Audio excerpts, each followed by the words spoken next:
So we are finally done with the hitters on my 12 days of MLB rankings. We are now moving on to the pitchers. This is the last ranking before the top 50 players in Major League Baseball. So if you haven't seen any of the previous rankings, they're all over the channel. You can find them anywhere. But I've got my best relief pitcher coming at you from every single team in Major League Baseball today. It's coming to an end soon. So as a little disclaimer here, I'm choosing the best relief pitcher or closer from each team. I'm not doing separate for relief and separate for closer. They're all going to be combined into one video. So basically, who's just the best pitcher out of the bullpen in the team. As always, if you guys do enjoy this video, make sure to leave a like on it. That's the best way to show your support on the channel. Subscribe if you're new and you enjoy the content. If you love baseball, click that sub button, join the team. Remember to get in the comments down below. Tell me what you're thinking about my rankings. Do you agree with me? Do you disagree with me? I'd love to hear what you have to say down below. And don't forget to follow me on Twitter and Instagram at GiraffeNeckMarc. Link is in the description. I'm always talking baseball over there. So getting our reliever list started off today, we've got the Detroit Tigers' best reliever on their roster right now. That's going to be Buck Farmer. Now last year they had Shane Green and he would have been the easy choice, but he was traded to the Braves at the deadline. So the choices are a little bit weak, which is why I went with Buck Farmer. Buck Farmer had a strong season in 2019, by far the best of his career. A 3.72 ERA with a whip at 1.271, struck out a career high 73 batters in 67 2/3 innings, 8 home runs, 28 runs, 24 walks. He's not a dominant pitcher, and to be honest, with the Tigers, there's not a whole lot of selection, so pretty much whoever it was going to be, they were going to come in at 30th. I just happened to pick Buck Farmer. At the number 29 spot, I've got the Baltimore Orioles reliever slash closer, Michael Givens. Orioles, another team who just didn't have a lot of good pitching last year. Their ERAs were crazy high, and Michael Givens was one of the lowest ones, plus in years past, he's been a decent reliever for the Orioles. Last year in 58 games, he pitched in 63 innings, got 11 saves, a 4.57 ERA with a 1.19 whip, still strikes out a lot of batters, 12.3 per 9 innings, 86 in total for the year, walking 26, but he did have a home run problem, giving up 13 home runs last year. Michael Givens just not a great pitcher. It's also tough to pitch in Baltimore when you're always losing and in Camden Yards. Coming in at number 28, I've got Ian Kennedy of the Kansas City Royals. We've known Ian Kennedy for the entirety of his career to be a starting pitcher, but in 2019, the Royals made him go to the bullpen. And to be honest, it was a decent move. He was pretty effective last year. He pitched in 63 games, 63 1/3 innings, 3.41 ERA, a whip at 1.279, struck out the most batters per 9 innings in his career. His walks were down, his home runs were down, his hits were kind of up a little bit, but not crazy. Kennedy had a really strong season for Kansas City, and while they might not have a lot of games to close, in the opportunities that he did have, he did a great job. Coming in at number 27, I've got Hansel Robles of the Los Angeles Angels. As a Mets fan, it's crazy to see Hansel Robles make this list, because when he pitched with the Mets, he was never one of the best. But with LA last season, he did a really good job after a strong 2018 finishing the year with them. So far, he's pitched in 108 games in 2 seasons with the Los Angeles Angels to a 2.64 ERA and a whip at 1.110. That's fantastic. He struck out 111 batters in 109 innings pitched, walking only 31 and giving up 8 home runs, which was a problem for him in New York. Hansel Robles, since making the switch to the West Coast, has become a really solid reliever, and with another year under his belt, he can climb higher up on this list. It's just, I think in the back of my head, I still remember him how he was with the Mets, and I'm just expecting it to happen again. Jose Leclerc of the Texas Rangers is going to be the 26th reliever on today's video. Leclerc had a phenomenal year in 2018, an ERA at 1.56 and a whip at 0.85, but in 2019, his numbers went back up north. He made 70 appearances to a 4.33 ERA with a whip at 1.325. He's always going to strike out a ton of batters. That's just because he has nasty stuff, but he had a lot of problems with control last year, walked 39 batters in 68 2/3 innings. That gave him a 5.1 walks per 9. That's crazy high. And his hits also went up, 6.8 hits per 9 from 3.7 in the year past. I think he has really good stuff, but the lack of consistency is why Jose Leclerc is so low on this list. At the 25 spot, I'm going to go for the Miami Marlins reliever Ryan Stanek. Stanek came over from the Tampa Bay Rays in a trade where he was used mostly as the opener with that team. Marlins didn't necessarily use him in that regard. Didn't really go out as planned. He started off the year with the Rays and had a 3.4 ERA with a whip at 1.15, but in the 22 games he pitched with the Marlins, he had a 5.48 ERA and a whip at 1.688. He was giving up a lot more hits, walking an astonishing amount of batters, 19 walks in 21 1/3 innings. That's a horrendous rate. I'm not sure what was going on with him control-wise. That's really crazy that he pretty much doubled his walk rate when he switched teams, but if he keeps that up, he can't go higher on this list. It's just tough to justify him going higher. For the 24th reliever ranked in today's video, I'm going to talk about Sam Tuivailala, the best reliever from the Seattle Mariners. Now, first off, shout out to Sam Tuivailala, friend of the channel if he's watching this. He's the best guy that they've got right now. The Mariners bullpen isn't too strong, and even though he only pitched in 23 games coming back from an injury, he showed that he's the best arm in that pen. In 23 games last year, he had a 1.35 ERA and a whip at 1.043, struck out 27 batters, walking 11 and giving up 1 home run in 23 innings, a 10.6 K per 9, which was almost a career high, 5.1 hits per 9, 0.4 home runs, was walking a little more than you'd like to see, but with those strikeouts and that ERA that low, he has a chance to be a really solid reliever. At the number 23 spot, I've got Archie Bradley of the Arizona Diamondbacks. Archie Bradley's an interesting reliever. In 2017, he was disgusting. Huge part of the Arizona Diamondbacks' success. But the last couple seasons, he hasn't been as consistent. Still pretty decent though. A 3.64 ERA in 2018 with a 3.52 ERA in 2019 made for some pretty solid seasons. A K per 9 hovering right around 10. Does tend to walk some more guys than you'd like. 3.5 walks per 9 the last couple seasons. The hits are a little bit high, but he does a pretty decent job limiting the long ball, especially playing in Arizona. Archie Bradley, I think, is a guy who we're going to continue to see improve as his career goes on, but he just isn't at the top of his game just yet. Coming in at number 22, I've got Hector Neris of the Philadelphia Phillies. This was a tough choice. It was between him and David Robertson, but with David Robertson really not pitching much last year, I'm going to go with Neris. Neris had a really strong season in 2019, similar to the season we saw in 2016 and 2017, where he was at the top of his game. He appeared in 68 games with a 2.93 ERA and a whip at 1.020, which is really good for him. He's a guy who has had walk issues in the past, and he seemed to do a pretty good job limiting that. 11.8 strikeouts per 9, 6 hits per 9, and 1.3 home runs per 9. Nice. 89 strikeouts in 67 2/3 innings, walking 24 batters. He had a nice year for the Phillies. That splitter can be pretty devastating. At the number 22 spot, I've got Pittsburgh Pirates relief pitcher Keone Kela. Kela's time was limited in 2019 due to injuries and some off-the-field issues with the Pirates. They didn't seem to really get along well this year, but when he was on the field, he was pretty solid, and that's coming off some solid seasons with the Texas Rangers. Over the last 2 years, he's appeared in 48 games with the Pittsburgh Pirates with a 2.4 ERA and a whip at 1 flat. He's appeared in 45 innings pitched, struck out 55, walking 16, and giving up 5 home runs. That's a strikeout per 9 of 11, walks per 9 of 3.2, hits per 9 of 5.8, and home runs per 9 of 1.0. He's pretty much your above average reliever right now. I still want to see more of him and kind of take over that closer role, see how he does in Pittsburgh before I can put him higher up on this list.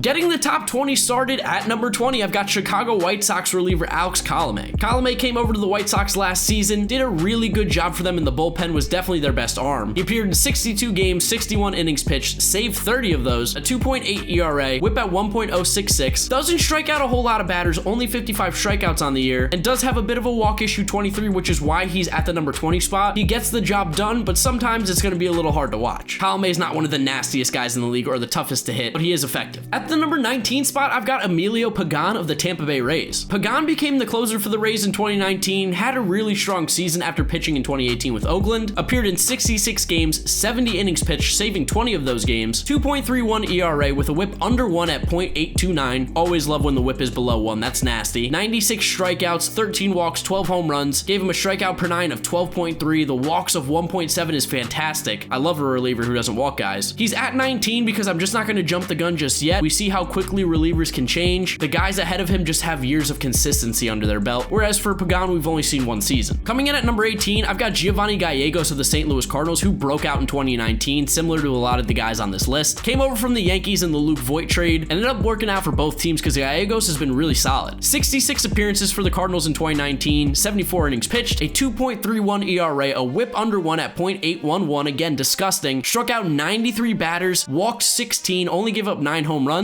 a strikeout per 9 of 11.3, walks at 1.9, again very low, super effective, throws a lot of strikes, doesn't give up a lot of hits, and if he does, there's not guys on base, so you don't get a lot of damage done. Gallegos, like Pagano and like a lot of these other guys on this list, only 1 year of good production under his belt, so I can't move him higher. I need to see more consistency before he gets to that top level. At number 17, I've got Scott Oberg of the Colorado Rockies. Oberg has casually been a really solid reliever for the Rockies the last 2 years, making 105 appearances, pitching in 114 2/3 innings, a 2.35 ERA with a whip at 1.038. That's gross, especially pitching in Colorado. 115 strikeouts to 35 walks with 9 home runs over the past 2 seasons. He may not be the Adam Ottavino from Colorado in the past, but he is pretty effective and has done a great job limiting runs for the Rockies. Him being at 17 is no discredit to his game, it's more credit to the guys above him. For the 16th best reliever of today's video, I've got Sean Doolittle of the Washington Nationals. Coming off a bit of a rough year in 2019, Doolittle has been a really good reliever in the past, very effective with Oakland and even with Washington the last couple seasons. He's been good. Last year in 63 games, he had a 4.05 ERA, a whip at 1.3, those were both career highs, but overall in his 8-year career, he has an ERA of 3.02, a whip at .95, he's a left-handed arm, is pretty solid, strikes out a lot, doesn't give up walks, really doesn't give up the long ball either. I think you can expect a big bounce back year from Doolittle in 2020. He's just too good to pitch that poorly. Another lefty making his way onto this list at number 15, I've got Taylor Rogers of the Minnesota Twins. Taylor Rogers has casually been one of the better left-handed relievers in Major League Baseball the last 3 years. You just haven't heard a lot about him because he plays in Minnesota. Since 2017, he's appeared in 201 games, 193 innings pitched, saving 32 of them because he was the main closer last year for Minnesota, a 2.75 ERA with a whip at 1.073, striking out 214 batters, walking only 48, and giving up 17 home runs. That gives him a K per 9 of 10, home run per 9 under 1, and a walk per 9 at 2.2. The dude throws strikes, gets batters out, doesn't give up the long ball. He's been a pretty solid reliever, and he took a big step forward last year. Just inside the top 15, I've got Seth Lugo of the New York Mets, who is slated to be the closer for them in 2020 after taking over for Edwin Diaz. Since making the move to the bullpen, Lugo has been really good, like dominant almost. He's made 115 appearances in the last 2 seasons, pitching in 181 innings, striking out 207 batters and walking 44. He has a whip under 1 at .998, throws pretty hard like mid-90s, a gross curveball, one of the highest spin rates in the league, which makes it so effective. He's able to max out his pitches when he's in the pen and really take advantage of his stuff, and he came off a really good year in 2019 where he was a leader of that Mets bullpen. At 13, I got Boston Red Sox reliever Brandon Workman, who casually was disgusting in 2019, coming off some really strong years in 17 and 18. Last year in 73 games, 71 and 2/3 innings pitched, he had 16 saves with an ERA at 1.88 and a whip at 1.033. ERA starts with 1, you're doing something right. 104 strikeouts, 45 walks, and he only gave up 1 home run on the season last year. That is the most outstanding stat that I've heard thus far. How do you only give up 1 home run in 2019, pitching in 71 innings? The balls were juiced, and Brandon Workman did a great job to not let them leave the park. He had a home run per 9 of .1 last year, and his hits per 9 were even low at 3.6. Just he does have a walk problem where it was 5.7, which is why he's outside the top 10 and at 13 for me. I need more strikes from this guy. The walks are a problem. For the 12th best reliever of today's video, I've got San Francisco Giants pitcher Reyes Moronta. Reyes Moronta might be one of the better relief pitchers you haven't heard of. Last year, he had his 2nd straight season of an ERA under 3. His whip was a little bit higher than what you expected, but he still pitched pretty strong. He's got gross stuff. In the last 2 seasons, he's appeared in 125 games, 121 and 2/3 innings, striking out 149 batters, walking 70, does have a walk problem, a 2.66 ERA with a whip at 1.192, 11 strikeouts per 9 to 5.2 walks per 9. Another one of these guys, great stuff, needs to throw more strikes. At 11, I had a tough choice for the Cincinnati Reds, but I ended up going with Raisel Iglesias over Michael Lorenzen. The reason I went with Iglesias is because from 2016 to 2018, he had an ERA hovering right around 2.5. That's nasty. In 2019, his ERA did go up a little bit, 4.16 on the season, appeared in 68 games, saved 34 of them, a whip at 1.224, struck out 89 batters, walking 21 and giving up 12 home runs, strikeout per 9 at career high 12.0. Walks were actually down from his better years at 2.8. The home runs were up though, and the hits were up. So if he can get those hit numbers back down a little bit, and honestly, it seems like it's more of an outlier last year, Raisel Iglesias is a gross reliever. He's nasty. Which means we're now onto the top 10, and getting us started at the number 10 spot, I've got Brad Hand of the Cleveland Indians. Brad Hand, another one of these guys who's been a really solid reliever the last few years. He was great with San Diego in 2016 and 17, was traded to the Indians at 18 mid-season, and had another strong season in 2019. He appeared in 60 games, pitched in 57 and 1/3 innings, a 3.30 ERA with a whip at 1.238, a little bit higher than what he'd been doing previously, struck out 84 batters, walking 18 and giving up 6 home runs, which is really solid, a K per 9 at 13.2, that's very strong. The walks were down at 2.8, but they were almost made up for on the hits as they went up to 8.3. Left-handed arm, really nasty, all-star, one of the better relievers in the game, that's why he's inside the top 10. At number 9, I've got Toronto Blue Jays closer Ken Giles. Ken Giles has a ton of talent, some of the nastiest stuff in the league. He throws gas, but sometimes his head's not necessarily there. If you can get Ken Giles in the zone, you're gonna get someone who's gross. He was nasty with the Phillies for 2 seasons, had a really nice year in 2017 with the Astros, was traded for Roberto Osuna, and has done well with the Blue Jays in 2019. He appeared in 53 games, pitching in 53 innings, a 1.87 ERA with a whip at 1.00, gross, one of the lower FIPs in the league at 2.27, and ERA plus a 244. He struck out 83 batters, walking 17, giving up only 5 home runs, a K per 9 at career high 14.1, the walks were down at 2.9, the hits were down 6.1. He had a career season last year in Toronto, and I really like his stuff, which is why he's inside the top 10. For the 8th best reliever of today's video, I've got newly acquired Atlanta Braves reliever Will Smith. The last 2 seasons, Will Smith's been a part of the San Francisco Giants, previously of the Brewers. He really turned his career around with Milwaukee in 2014, and continued on that with the Giants the last few years. The last 2 seasons combined, he's pitched in 117 games for 118 and 1/3 innings, saving 48 of those with a 2.66 ERA and a whip at 1.006, 167 strikeouts to 36 walks and 13 home runs. That gives him a strikeout per 9 of 12.7, walk per 9 of 2.7. Really strong left-handed pitcher, one of the most underrated lefties in the game. People tend to forget this guy's name. He's so good, and he needs to be in that conversation. For the 7th best reliever of today's video, I've got the biggest faller in the rankings. That's Craig Kimbrel. Prior to this year, he's probably a top 3 reliever in the game, but he was just bad for the Cubs in 2019. 2019. It probably cost them making the playoffs. He only pitched in 23 games because of course he was signed late, and that probably played into why he pitched so poorly. 6.53 ERA, a whip at 1.597, easily career highs by a very good margin. I mean, he never had an ERA above 3.4 before last year. That's how dominant he was. Struck out 30 batters, walking 12 and 20 and 2/3 innings, 13.1 strikeouts per 9, which is crazy because that's actually a career low, walking 5.2, which is almost a career high, giving up a lot more hits, gave up 3.9 home runs per 9 innings. He had a horrendous season. I think it was due to the late start, so that's why he's still in the top 10 for me. You just can't ignore the years he's had in the past. Just missing out on the top 5, coming in at number 6, I got another reliever who kind of fell a little bit, Kenley Jansen. Now, Kenley still had a much better season than Craig Kimbrel did in 2019, but the Dodgers fans are starting to be a little unfaithful in him. He's been a little bit sketchy sometimes the last couple years. Last year in 2019, he appeared in 62 games, 63 innings pitched, a 3.71 ERA with a whip at 1.063, which is the highest ERA and whip combination he's had of his career. So yes, career worst season basically. Struck out 80 batters, walking 16 of them, giving up 9 home runs. Strikeouts were down, walks were up, home runs were up, hits were up. It was just a rough year for Kenley. I still think he's one of the elite closers in the game, and he's coming in at number 6. Getting my top 5 started at the number 5 spot, I've got Hendriks of the Oakland A's. Now, I understand some of the other players, I wanted to see more time out of them before I put them so high, but here's the thing with Hendriks. His stuff is disgusting. It's on another level, and he figured it out last year where this guy's gonna be good for years to come. In his 30-year-old season in Oakland, Hendriks had the best season of his career by far. Made 75 appearances, pitching in 85 innings, saving 25 games, a 1.80 ERA, a whip under 1 at .965, FIP at 1.87, ERA plus at 240, struck out 124 batters, walking 21, giving up 5 home runs, career high in strikeouts per 9, career low in walks, home runs, and hits. He was phenomenal, should have won AL Reliever of the Year, but he was robbed by someone higher up on this list. Coming in at the number 4 spot, I got Roberto Osuna of the Houston Astros. Now, as a person, pretty garbage. As a pitcher, though, he is very talented, and he has been pretty good for the Houston Astros the last 2 years. Since joining Houston in 2018, Osuna has appeared in 89 games to a 2.46 ERA, whip at .878, that's gross. For his career, he has a whip under 1 at .908, ERA under 3, strikes out a ton of batters, 10.1 strikeouts last year, 73 strikeouts to 12 walks. Say what you want about him as a person, but strictly on the baseball field, he's been a really good closer and definitely deserves to be in the top 5. For the 3rd best reliever of today's video, we've probably got the biggest riser besides Hendriks, Kirby Yates, who similar to Hendriks was robbed of the NL Reliever of the Year by someone higher on this list. Last year in 2019, he was by far the best reliever in the game of baseball. 60 appearances, pitching in basically 61 innings, saved 41 games, a ERA at 1.19, whip at .890, struck out 101 batters, walking 13 and giving up 2 home runs, gave him a K per 9 of 15, walks per 9 of 1.9, home runs per 9 of 0.3, and hits at 6.1. That is gross. Those numbers are crazy good. Since he's came to San Diego, he's completely turned his career around, and the last 2 years, he's been one of the most dominant relievers in baseball. For the number 2 spot, we've got the Cuban Missile, Aroldis Chapman of the New York Yankees. So narrowly missing out on number 1, it's honestly 1A and 1B in my mind. What do I need to tell you about Aroldis Chapman that you don't already know? Throws like 120 miles an hour, devastating slider, just one of the filthiest pitchers in the league. I'd never want to face him. Last year, he continued to have a fantastic season, appeared in 60 games, 57 innings pitched, 2.21 ERA, a whip at 1.105,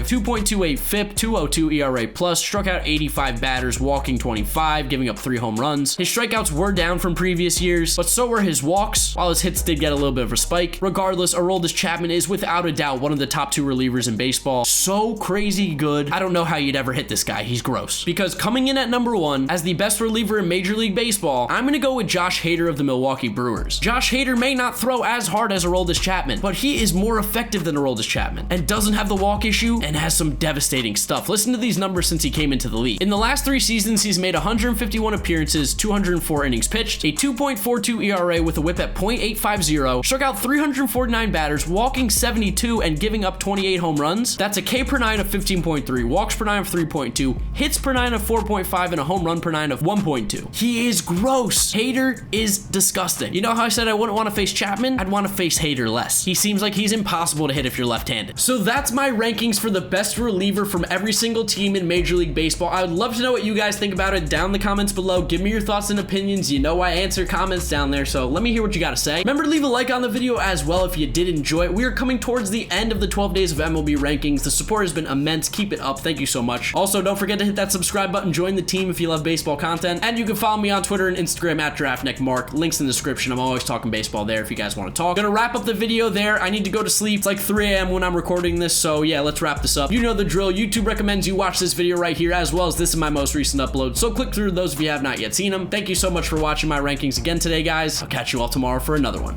Bye.